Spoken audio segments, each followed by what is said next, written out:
এই জিনিসটা আমি বুঝতে পারছিলাম না। তাই আমি আমার শাশুড়িকে জিজ্ঞাসা করলাম যে মা কি হয়েছে, এতক্ষণ যে আমি ঝগড়া শুনেছি সেটাও বুঝতে দিচ্ছিলাম না। আমার শাশুড়ি আমাকে বলল মিলি মা হতে চলেছে, সে 1 মাসের গর্ভবতী। অথচ আমি ঠিকই শুনেছি যে এই বাচ্চা 2-2.5 মাসের। আর তাছাড়া এটা নিয়েই তো ঝগড়া হচ্ছিল।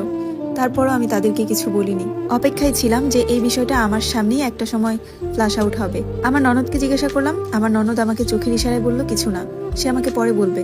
কিন্তু ওই ঘর থেকে আমার স্বামী গোমরা মুখ করে বের হয়ে গেল।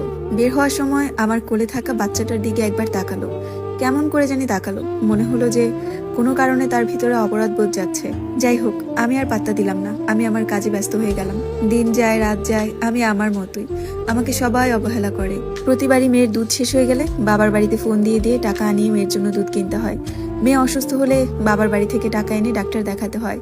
আমার খরচপাতির কথা তো বাদই দিলাম, কোনো রকমে শুধু শ্বশুর বাড়িতে 4টা ডাল ভাত খেয়ে আছি। এই বাড়ি ছেড়ে যেতে পারছি না কারণ একটাই, মানুষ আমাকেই কলঙ্ক দিবে। মানুষ আমাকেই বলবে আমি স্বামীর সংসার করতে পারিনি। ধীরে ধীরে সময় পার হতে থাকে। আমার বাচ্চাটার যখন 5 মাস, মুখে ভাত, তখন আমি বলেছিলাম আমার শাশুড়িকে, মা ওর একটা ছোটখাটো করে অনুষ্ঠান করি।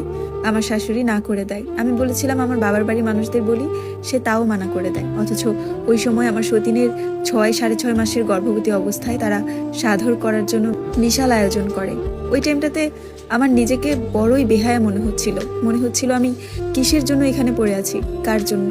এত বড় অন্যায় জানা সত্ত্বেও আমার সতীনকে সবাই ভালোবাসে। আমার স্বামী তাকে নিয়েই সংসার করছে।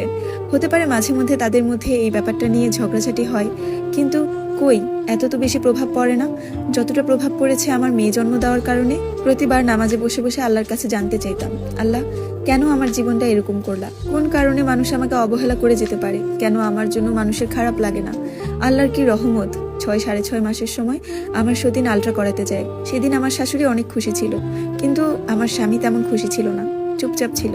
আমার শাশুড়ি হসপিটালে যায়, আলট্রা করাবে, সে নিজে জানবে তার নাতি হবে। কিন্তু ভাগ্যের কি নির্মম পরিহাস, আমার সতীনেরও মেয়েই হবে। এই কথা শুনে আমি সবচেয়ে বেশি খুশি হই।